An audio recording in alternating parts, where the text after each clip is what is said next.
Advocate Amrik Singh, निवासी त्रिकुटा नगर जम्मू, और इस वक्त मैं ऑल JNK POJK 1947 शरणार्थी इंटेलेक्चुअल फोरम का प्रेसिडेंट हूं।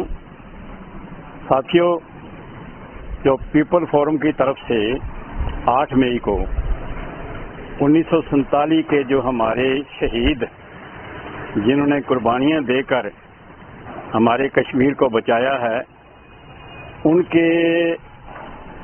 उनको इज्जत और मान देने के लिए, उनको श्रद्धापूर्वक श्रद्धांजलि भेंट करने के लिए एक बहुत बड़ा आयोजन जो कि गांधीनगर वुमेन कॉलेज में आयोजन किया गया है, उसमें आप सभी को निमंत्रण देने के लिए हमारी तरफ से एक बहुत बड़ी आपसे निवेदन है कि भाइयों, जिन लोगों ने 40,000 से ज्यादा हमारे POJK शरणार्थी रिफ्यूजियों ने इस कश्मीर को बचाने के लिए, जो पाकिस्तान आर्मी ने बड़ी शिद्दत से कश्मीर पर हमला करके कश्मीर को हड़प करने के लिए उन्होंने कोशिश की, उनको विफल करने के लिए हमारे लोगों ने शहीदियां दी, जो कि पुंछ, तहसील पुंछ, तहसील बाग, पुंछ, मुजफ्फराबाद और भिंबर, मीरपुर, ये लोग वहां से विस्थापित होकर जम्मू कश्मीर में आए हैं। लेकिन हमें अफसोस है कि आज तक हम अपने मुल्क में ही विस्थापित बन के बैठे हैं, जो कि ये एक इंटरनेशनल लॉ है। भाई, जो भी शरणार्थी किसी दूसरी कंट्री से आएगा तो जिस कंट्री में वो आकर बैठेगा, उस कंट्री का अवलीन फर्ज होता है कि उनका पुनर्गठन करना, उनको रिहेबिलिटेट करना। लेकिन हम अपनी कश्मीर में बैठे हैं, आज तक हमें पुनर्गठन नहीं किया गया, और तकरीबन इस वक्त जो हमारी संख्या है वो 15 लाख के करीब पहुंच चुकी है। और मोदी सरकार की मेहरबानी से हमको 5.5 लाख रुपया आज तक दिया गया है, जबकि हमारा जो कम्प्रेहेंसिव पैकेज था वो 30 लाख का था। हम मोदी सरकार जी से, ये गवर्नमेंट ऑफ इंडिया से, और विशेष तौर के मोदी जी से ये प्रार्थना करते हैं कि हमारा जो बकाया राशि है उसको भी हमारे हक में रिलीज करें, ताकि हमारे जो लोग आज तक दर-बदर हो रहे हैं, जिनको रहने के लिए मकान नहीं, कई लोगों के पास भूमि नहीं है और हम अपने मुल्क में ही विस्थापित बन के रह गए हैं, उनको पुनर्गठन करने के लिए मोदी जी से अपील है कि हमारा जो बकाया राशि है उसको भी रिलीज किया जाए। साथ ही मैं आप सभी लोगों से, जो हमारे शरणार्थी हैं, दोस्तों, आज ये तीसरी पीढ़ी हमारी जारी है। हमारी आने वाली पीढ़ी को क्या पता लगेगा कि 1947 में हमारे साथ क्या हुआ, कौन कौन सी याचनाएं हमें दी गई, किस तरह से हमें वहां से भागना पड़ा, और अपनी कश्मीर जो यहाँ पर हमने अपनी मूवेबल और इमूवेबल प्रॉपर्टी, मनकूला और गैर मनकूला प्रॉपर्टी जो हम वहां पर छोड़ के आए हैं, लाखों करोड़ों की जिसकी कीमत थी, आज तक ना गवर्नमेंट ऑफ इंडिया ने, ना पाकिस्तान गवर्नमेंट ने, ना गवर्नमेंट ऑफ इंडिया ने, ना जम्मू कश्मीर गवर्नमेंट ने उस हमारी प्रॉपर्टी को रजिस्टर किया कि कितनी प्रॉपर्टी इन लोगों की थी। हमारे पास क्या सबूत है कि हम क्या छोड़कर वहां पर आए हैं। हमें खुशी है कि कश्मीर पंडितों को गवर्नमेंट ने काफी सहूलियत दी और उनको आज तक दे रहे हैं, उसके लिए हमें बहुत खुशी है, हमें मसरत भी है। लेकिन हम ये चाहते हैं कि जो 47 के रिफ्यूजी जो इतनी बड़ी कुर्बानियां देकर 40,000 के करीब हमारे लोग वहां पर शहीद हुए, मर्डर हुए, उन लोगों को हम आज याद करते हैं 75 साल के बाद। ये भी मोदी जी की सरकार में ये हमारे लोगों गवर्नमेंट ने ये एक अच्छा स्टेप उठाया है कि 1947 के रिफ्यूजियों के जो जिन्होंने शहीदी प्राप्त की है, उनके इवज में उनको हम श्रद्धापूर्वक फूल भेंट करें और उनको श्रद्धांजलि देकर उनकी आत्माओं को भगवान से प्रार्थना करें कि भगवान उनको अपने चरणों में निवास बख्शे। और आज 75 साल के बाद हमें ये एक मौका मिला है, तो इसी इवज में हम आप सभी शरणार्थियों जम्मू कश्मीर में, यहाँ पर भी वो शरणार्थी हमारा जो बैठा हुआ है, उनकी सेवा में, उनके चरणों में हम प्रार्थना करते हैं कि 8 तारीख को जो ये प्रोग्राम आयोजित हो रहा है वुमेन कॉलेज गांधीनगर जम्मू में, अब सभी लोग कोई भी आदमी घर में ना बैठे, सभी आइए ताकि हम अपनी जो पूर्व जो जिन्होंने हमारे लिए शहीदी दी है, कुर्बानियां दी है, जिनकी वजह से हम जहां पर जिंदा बैठे हैं, उनको हम श्रद्धापूर्वक उनको समर्पण श्रद्धांजलि दे सकें और उनको याद कर सकें, ताकि आने वाली पीढ़ी हमें याद रखेगी कि हमारे पूर्वजों ने क्या क्या कुर्बानियां दी हमारे कश्मीर को बचाने के लिए। ये इतना ही मैं आप सबसे निवेदन करूंगा, सभी शरणार्थियों के 1947, 1965, 1971 जितने भी शरणार्थी हमारे जम्मू कश्मीर में आबाद हैं, उनसे उनकी सेवा में वे प्रार्थना करेंगे कि कृपा करके आप सारे 8 तारीख को 10:30 बजे ये पूरा प्रोग्राम आयोजित किया जाएगा वुमेन कॉलेज गांधीनगर में। सभी वहां पर पहुंचे और वहीरूं डालकर वहां पहुंचे ताकि हम अच्छे ढंग से और दुनिया को पता लगे कि 1947 के शरणार्थियों ने हमारे लिए क्या क्या किया, जो हमारे पूर्वज जिन्होंने शहीदियां दी हैं उन्होंने हमारे लिए क्या क्या किया। बहुत बहुत धन्यवाद। जय हिंद, जय भारत। नमस्कार, मैं हूं मुकेश ऋषि। अक्टूबर 1947 ये दिन ना तो देश भूल सकता है और ना ही जम्मू कश्मीर के बाशिंदे। मैं बताना चाह रहा हूं कि ये वही दिन है, ये वही दौर है जब बहुत सारी फैमिलीज पाकिस्तान से हिंदुस्तान में आई थी और कितने ही हमारे बुजुर्ग जिनका वहां कत्ल हुआ बेरहमी से, वो पाकिस्तान से यहां नहीं पहुंच पाए। और जो फैमिलीज यहां आई उन्हें हम लोग POJ के नाम से जानते हैं, यही कहा जाता रहा इतने साल उनको।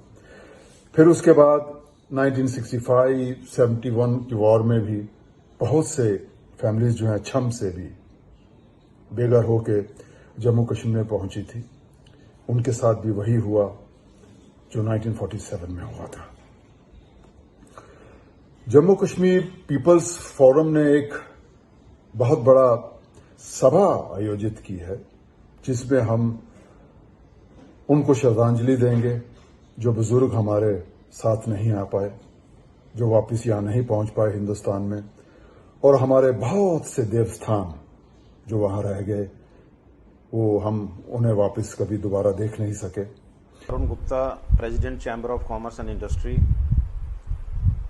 1947 में जब हमारा देश विभाजित हुआ और पाकिस्तान का निर्माण हुआ, ऐसे समय में जबकि बिल्कुल हर चीज़ जो है वो आराम से हो रही थी, विभाजन जो है वो आराम से हो रहा था, जम्मू कश्मीर एक ऐसा स्थान था यहाँ पर उस समय भी कत्लो गैरत जो है वो जारी रहा।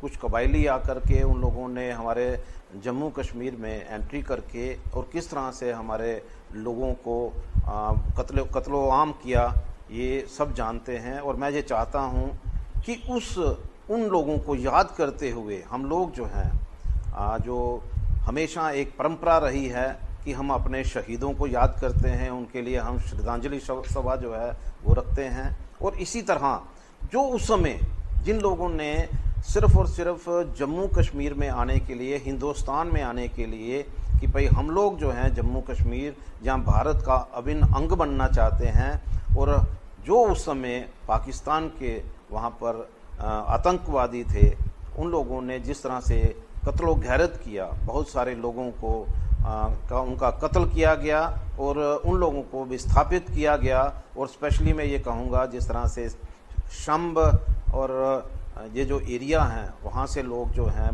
भाग करके आए, उन लोगों को आज एक मौका मिला है कि किस तरह से हम उन लोगों को याद करते हुए उनको श्रद्धांजलि दे सकें। 1994 में हमारी संसद ने एक प्रस्ताव पास किया था कि हम लोग जो हैं, जो POK, आज की डेट में POK जो इलाका बनता है हमारा, हम जो कहते हैं कि POJK, क्योंकि ये जम्मू कश्मीर का अभिन्न अंग है, किस तरह से हम इसको वापस लेंगे।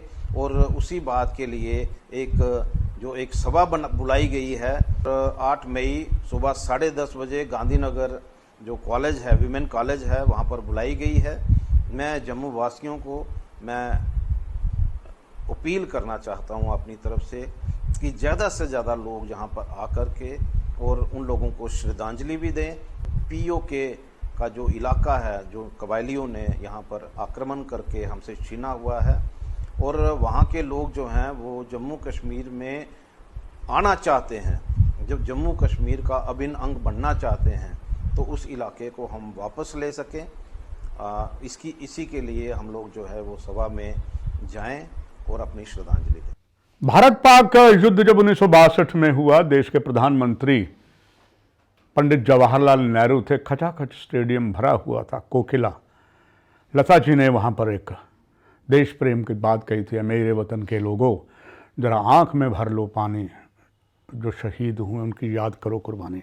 आज भी प्रधानमंत्री नरेंद्र मोदी जी लता जी के जब स्वर्ग सिधारने के बाद वह स्वयं गए तो प्रधानमंत्री जी की आंखों में आंसू थे। उनके संदेश में कहा था, जब भी लता जी ये गाती थी तो उनके प्रधानमंत्री नरेंद्र भाई मोदी के भी आंखों में आंसू आ जाते थे।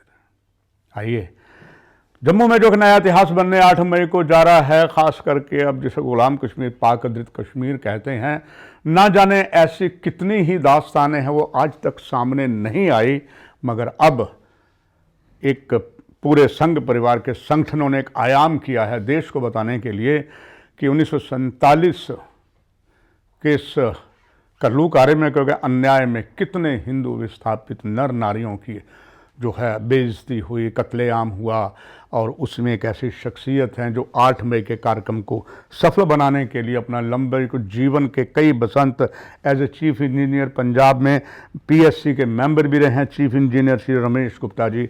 सर, आपका धन्यवाद, आपने सब कुछ देखा है। 8 मई का दिन आ गया है, बहुत सी यादें होंगी।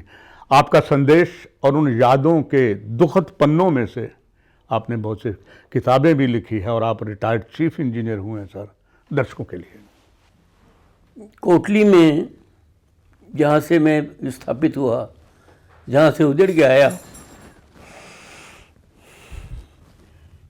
वो बड़ा दुख दिन थे, बड़े दुख भरा समय था। अगस्त के मिडिल में हमारे यहाँ आक्रमण हुआ। रेडर्स ने हमारे यहाँ बहुत कुछ बम बूम गोलियाँ चलानी शुरू कर दी। मुसलमान लोग वहाँ रहते थे, लगभग आधे आबादी मुसलमानों की थी और आधी हिंदुओं की। मुसलमान जितने थे वो सब एक रात को भाग गए वहाँ से और शहर खाली अपना कर गए। यहाँ हम 2 महीने 2.5 महीने वहाँ पर उनसे घिरे रहे। हमारे और उनके बीच में रात को अंतर इतना होता था कि वो आवाज़ देते थे तो हमारे यहाँ आ जाती थी। लोग जितने हमारे जवान लड़के या बच्चे होते थे, जवान बच्चे होते थे, वो सब रात को मोर्चों पर होते थे। 2-3 घटनाएं ऐसी हुई कि जिसने सारे शहर को, हिंदुओं को हिला दिया। एक दिन तो क्या हुआ कि उन्होंने, रेडर्स ने हमारे शहर में एंट्री कर ली। 5-7 हो गए शायद वो और हम लोगों को, मुझे याद है कि एक बड़े बिल्डिंग में खड़ा कर दिया गया, रख दिया गया कि अगर हमने रात को इनको भगाने में सफल हो गए तो ठीक, नहीं तो लेडीज़ और बच्चे भी यहाँ पर बैठे हैं, ये सब जहर खा लेंगे और मर जाएंगे। और ऐसा हुआ, अच्छी कुदरती ने हमारी मदद करी और उनमें से जो रेडर्स थे उनमें से एक की मौत हो गई और वो भाग निकले। जाते जाते हमारे आधे शहर को उन्होंने जला दिया। बहुत सी बहनों को उन्होंने साथ भी लेके गए और कई हमारी उस दिनों मतलब कत्ल भी हुए। दूसरा इंसिडेंट ऐसा हुआ कि जिस दिन हमारे यहाँ अम्युनिशन के लिए तो कोई सोर्स तो था नहीं कहीं आने से, तो वायरलेस सेट से ये रोज़ मैसेज देते थे आर्मी वाले कि भाई आप अम्युनिशन भेजो। तो एक दिन डकोटा जहाज से वो हमें अम्युनिशन फेंकने के लिए आए और वो अम्युनिशन जो था उन्होंने उस एरिया में फेंका जहाँ पर मुसलमानों का, आतंकवादियों का कब्जा था। तो उसको, अम्युनिशन को वहाँ से लाने में हमारे शहर के लोगों ने, मिलिट्री ने कह दिया कि भाई जवान लोग जितने हैं सब जाएंगे, आर्मी के थोड़े से आदमी हैं वो हम बचा के रखेंगे, ये ना हो कि आदमी भी मर जाए और आप भी बचो। तो शहर के लोगों को ही जिम्मेवारी है कि ये निकालो। और शहर के लोगों ने संघ के अंतर्गत, संघ संगठित था वहाँ पर, उसके अंतर्गत वहाँ पर सब लोग वहाँ गए और लगभग सारा ही अम्युनिशन एक मतलब पेटी को छोड़कर ले आए। उस दिन हमारे बहुत से लोगों की हत्या हुई क्योंकि उनके पास जो उनका मोर्चा था वो ऐसी जगह था कि हमारे जो लोग जा रहे थे वो उनको नजर आते थे और वो उन पर गोलियां चलाते थे। तो ये 2 बार तो हमारे इस ऐसे इंसिडेंट हुए। और जिस दिन आर्मी वहाँ पर पहुँची हमें हमारे शहर में, और हमने उनको खूब स्वागत किया। तो हम शाम को, मुझे याद है कि हम उनको शरबत पिला रहे थे, तो घर पे जब आए तो रात को कहने लगे कि भाई हमने सुबह शहर खाली करना है। ये बिलीव ही नहीं हो रहा था कि शाम को तो अभी आए हैं और अभी हम सेफ हो गए हैं, तो ये सुबह शहर खाली करा दो। और वहाँ से लेकर हमें पैदल मतलब अपने झंगड़ तक, कोटली से झंगड़ कोई 25-30 किलोमीटर का सफ़र होगा, वो हम सब लोगों ने पैदल चला। और जो बच्चे थे, बुढ़े थे, सब पैदल आए बेचारे वहाँ से। और झंगड़ में आके जब पहुँचे तो वहाँ पर मीरपुर के लोग भी जो भाग के आए हुए थे वो भी आ चुके थे। सर, अब रमेश गुप्ता साहब 8 मई को सारे देश में जितने भी गुलाम कश्मीरी, अब पाक अधिकृत कश्मीर के बहुत से निवासी आएंगे, आप भी वहाँ पर होंगे, कईयों को सम्मानित भी किया जाएगा। आपका आखिर में एक संदेश सभी देशवासियों को। अपनी मातृभूमि को भूलना नहीं चाहिए, ये मेरा संदेश है। जननी जन्मभूमिश्च, ये स्वर्गादपि, ये जो वेदों ने कहा है, ये अटल वाक्य है, इसको हमें स्मरण रखना चाहिए। आपका बहुत धन्यवाद। दर्शकों, 8 मई को जो एक नया इतिहास बनने जा रहा है वो स्वयं आप समय देखेंगे और जेल के मीडिया भी इसका सीधा प्रसारण आपको दिखाएगा। मगर उससे पहले जो प्रजातंत्र के चौथे प्रहरी का दायित्व बनता है उसको निभाते हुए इस कार्यक्रम को हम लगातार आपको दिखा रहे हैं। और आइए इसी कड़ी में श्रीमती प्रेमलता गुप्ता जी हैं, one of the most educated lady. उस वक्त शायद इनका जन्म नहीं होता, छोटी थी, मगर उनके माता ने, परिजनों ने बताया। और इसके बाद 1965 में जो युद्ध हुआ पाकिस्तान के साथ, पाकिस्तान ने मुंह की खाई, मरपुंछ में भी काफ़ी नुकसान हुआ, जैसा देवा बटाला में। उनकी कुछ यादें हैं मैडम प्रेमलाल गुप्ता पर, और आपको संदेश भी देने के लिए आपका बहुत धन्यवाद मैडम। आपने सब कुछ देखा, बुजुर्गों से सुना, 65 का आपने देखा भी। दर्शक जानना चाहेंगे थोड़ा सा वो सारे जो दृश्य आपके सामने दर्शकों तक आए, और फिर आपकी एक अपील। मैं उस वक़्त शायद 1-2 महीने दी सीगी, लेकिन जो सुनिया अपने पेरेंट्स कोलों या अपने दादी वगैरह बड़े बजुर्गों को सुनिया, ਉਹਦੇ ਅਕੋਰਡਿੰਗ ਉਹ ਇੰਨਾ ਭਿਆਨਕ ਸਮੇਂ ਸੀਗਾ ਕਿ ਉਸ ਦੀ ਕਲਪਨਾ ਕਰਕੇ ਵੀ ਸਿਖਰ ਜਾਂਦਾ ਬੰਦਾ। ਮੇਰੇ ਮਦਰ ਸੁਣਾਉਂਦੇ ਸੀ ਕਿ ਜਿਸ ਵਕਤ ਪੁੰਛ ਵਿੱਚ ਉਹਨਾਂ ਰਜ਼ਾਕਾਰਾਂ ਨੇ ਹਮਲਾ ਕੀਤਾ, ਹੈ ਤੇ ਪਾਕਿਸਤਾਨ ਆਰਮੀ ਸੀ ਲੇਕਿਨ ਨਾਮ ਉਹਨੂੰ ਕੁਝ ਵੀ ਦਿੱਤਾ ਗਿਆ ਸੀ ਉਹਨਾਂ ਨੇ, ਤੇ ਉਹਨਾਂ ਨੇ ਦਿਲਪੁੰਛ ਹਸਪਤਾਲ ਤੱਕ ਪਹੁੰਚ ਗਏ ਸੀ। ਪੁੰਛ ਵਿੱਚ ਸੰਘ ਦੇ ਸਵੈਮ ਸੇਵਕਾਂ ਦਾ ਬਹੁਤ ਉਸ ਵਕਤ ਜ਼ੋਰ ਸੀਗਾ, ਉਹਨਾਂ ਲੋਕਾਂ ਨੇ ਬਹੁਤ ਸੇਵਾ ਕੀਤੀ ਤੇ ਰੱਖਿਆ ਵਾਸਤੇ ਸਾਰੇ ਤਤਪਰ ਹੋ ਗਏ। ਪੁੰਛ ਨੂੰ ਬਚਾਉਣ ਵਿੱਚ ਉਹਨਾਂ ਦਾ ਬਹੁਤ ਹੱਥ ਸੀ।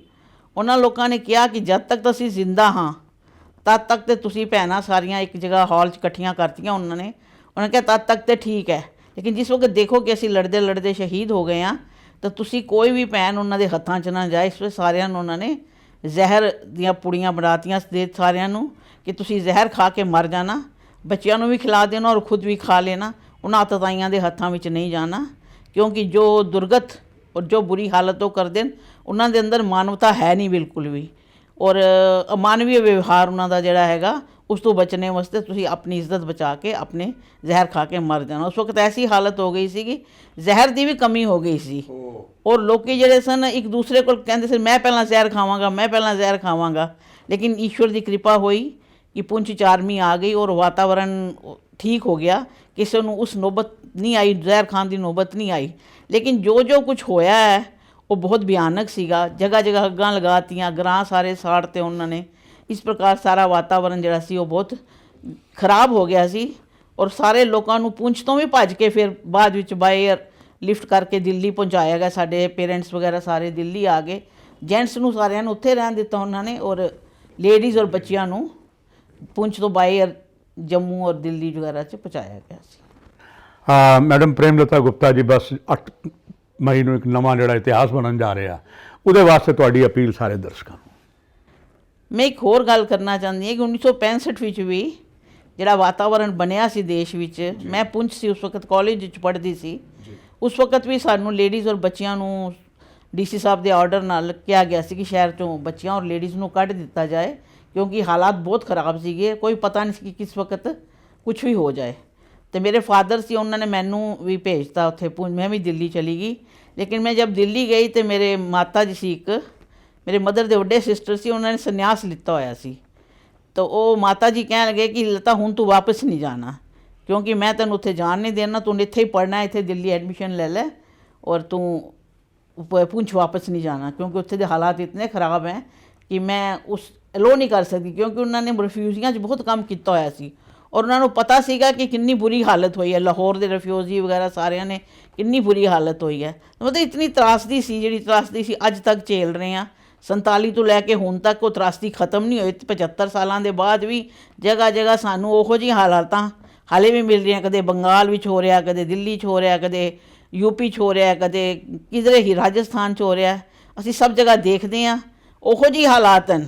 ਲੇਕਿਨ ਹੁਣ ਈਸ਼ਵਰ ਦੀ ਕਿਰਪਾ ਹੈਗੀ ਹੈ ਕਿ ਅਸੀਂ ਲੋਕੀ ਜਾਗਰਿਤ ਹੋ ਰਹੇ ਹਾਂ ਔਰ ਜਦ ਤੱਕ ਅਸੀਂ ਸੰਗਠਿਤ ਨਹੀਂ ਹੋਵਾਂਗੇ, ਅਸੀਂ ਦੁਨੀਆ ਦੇ ਸਾਹਮਣੇ ਆਪਣੀ ਸ਼ਕਤੀ ਦਾ ਪ੍ਰਦਰਸ਼ਨ ਨਹੀਂ ਕਰਾਂਗੇ, ਸਾਨੂੰ ਕੋਈ ਮੰਨੇਗਾ ਨਹੀਂ। ਇਸ ਵਕਤ ਮੇਰੇ ਸਾਰੇ ਭੈਣਾਂ ਭਰਾਵਾਂ ਅੱਗੇ ਅਪੀਲ ਹੈਗਾ ਕਿ ਅਸੀਂ ਜਿਤਨੀ ਜ਼ਿਆਦਾ ਸੰਖਿਆ 'ਚ ਉੱਥੇ ਆਵਾਂਗੇ, ਕਾਰਿਆਕਰਮ 'ਚ ਆਵਾਂਗੇ, ਉਤਨੀ ਆਪਣੀ ਸ਼ਕਤੀ ਦਾ ਪ੍ਰਦਰਸ਼ਨ ਕਰਾਂਗੇ ਔਰ ਸ਼ਕਤੀ ਜਿਤਨੀ ਸਾਡੇ ਅੰਦਰ ਹੋਏਗੀ, ਸਾਨੂੰ ਦੁਨੀਆ ਵੀ ਮੰਨੇਗੀ, ਸਾਡਾ ਦੇਸ਼ ਵੀ ਸੁਣੇਗਾ ਔਰ ਸ਼ਕਤੀ ਵਿੱਚ ਹੀ, ਸੰਗਠਨ ਵਿੱਚ ਹੀ ਸ਼ਕਤੀ ਹੈ ਔਰ ਅਸੀਂ ਸੰਗਠਿਤ ਹੋ ਕੇ ਆਪਣੇ कार्यक्रम ਦੀ सब तरफ ਧੂਮ ਮਚਾ ਦਈਏ। बस इतनी ही प्रार्थना। बहुत धन्यवाद मैडम प्रेमलता। नमस्कार। For more updates, do subscribe our YouTube channel and don't forget to hit the bell notification icon. And if you are watching this video on Facebook, do follow our Facebook page.